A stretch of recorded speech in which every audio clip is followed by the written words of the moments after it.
Hey everybody, and welcome to the mid-month lesson check-in for spiritual lessons and all that from the Oracle of Shadows and Light deck for August of 2025. As always with these, take what resonates and leave what does not. Like, comment, share, follow, subscribe. If you'd like to donate, Cash App, Venmo, PayPal, and MetaPay at the moment.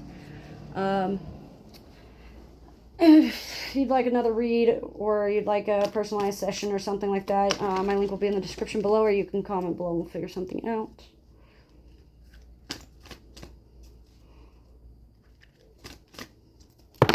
Okay, 2 cards. And they're both upside downy. Okay, so 2 little witches, magical space, cleaning time.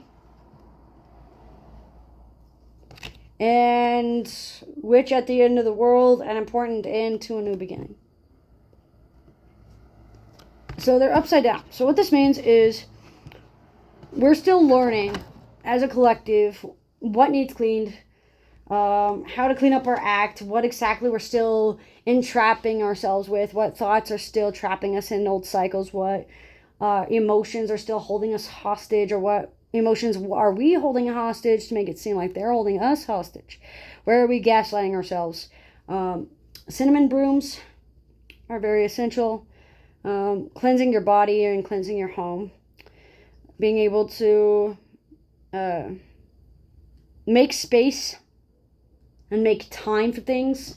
Saying that you don't have the space and you don't have the time is a scarcity mindset, and a scarcity mindset is an excuse to not ascend further. Cone shapes, cautionary tales. You're feeling like really paranoid and or cautious and or reckless and arrogant about cleaning because you see it in a certain light, and if it's not going to go your way, you're not going to do it. It's one of those I don't know how to do it, and if you're not going to walk me through it, then I don't want to do it wrong, so I'm not going to do it at all mentality, when the only thing that you could do wrong is not do it at all. So that is still a choice. You can still choose not to do it at all, but then you're not going to learn the lessons as fully.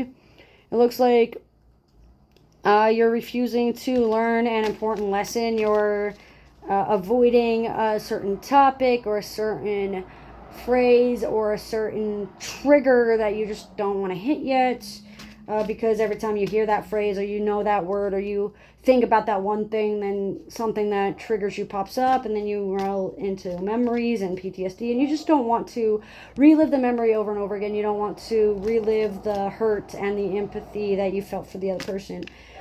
That is a way of avoiding accountability, by not going over your memories, by not staying true to yourself, by not emotionally being available and vulnerable with people around you, or even with yourself.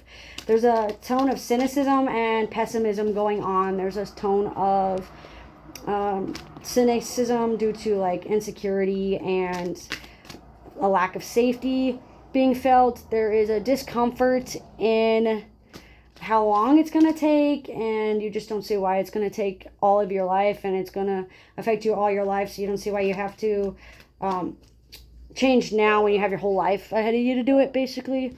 But in all reality, we'd never know how long we really have. Facing the reality that there's no time like the present will also be very important.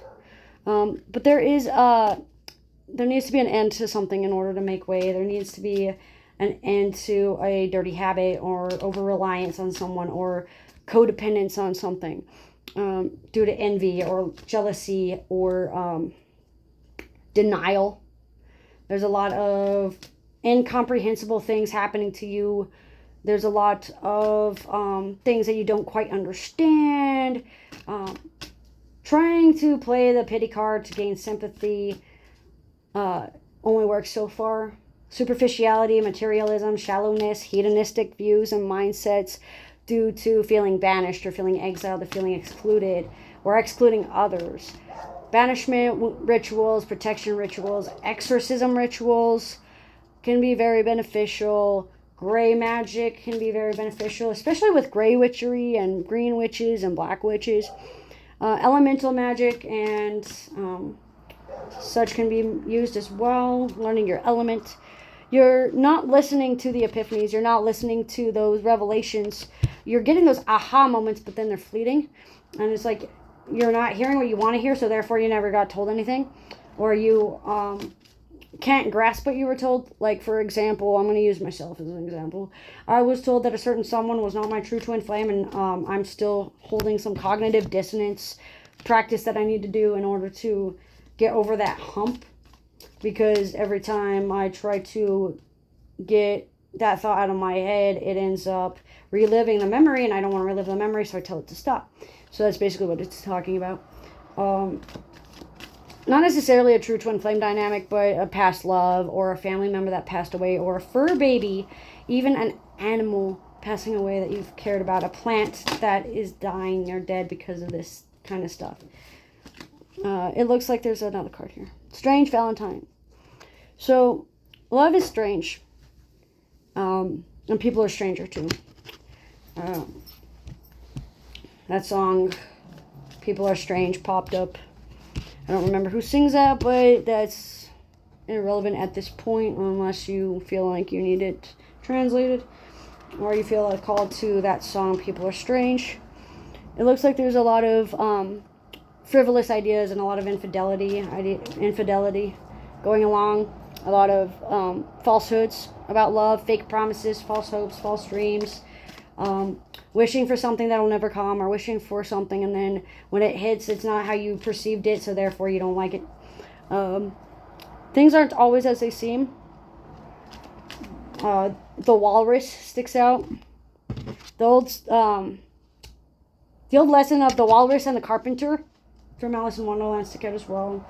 So be aware of gluttony, be aware of greed, be aware of how too much of something can be a bad thing, even if it's too much love, or too much time alone, or too much time cooking, or too much time thinking about certain things, or too much time avoiding thinking about certain things. The longer you avoid the inevitable, the more you're going to hit it hard and less prepared you're going to be.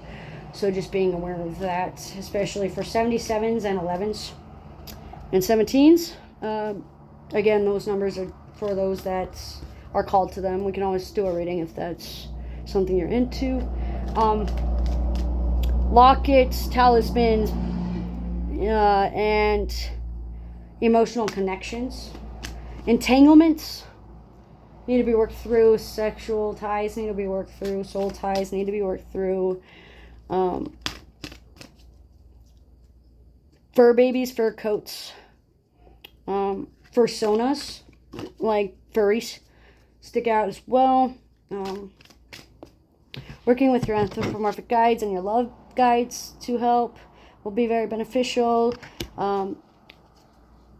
Reds, blacks, and blues stick out. Black hair.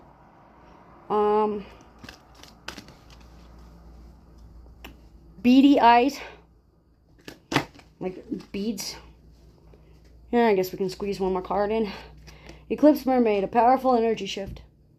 So within the middle of the month, there's going to be a powerful energy shift within this love connection that's going to be able to drive us forward and drive us where we need to be. If we have not taken the time and we haven't cleaned out the closet, then it may be longer, or it may not happen at all, because if we stall too long, the door of opportunity is going to close altogether. The black moon sticks out, the black eclipse sticks out, so that's the 20th through the 23rd, or the 22nd to 23rd of this new moon here. That's coming up on the 23rd. So just being aware of that as well. Transformations, transmutations, the Red Sea, sirens, mermaids,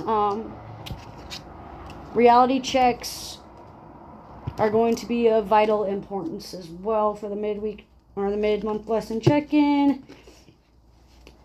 And just be aware that with serenity and peace and tranquility and determination, wit, cunning, ambition, pride, you can learn how to protect yourself, banish those negative thoughts, exorcise those demons, whether they are literal or figurative, and move on from there. That's what I get for the mid-month lesson of August 2025. As always with these, take what resonates and leave what doesn't. Thanks for joining.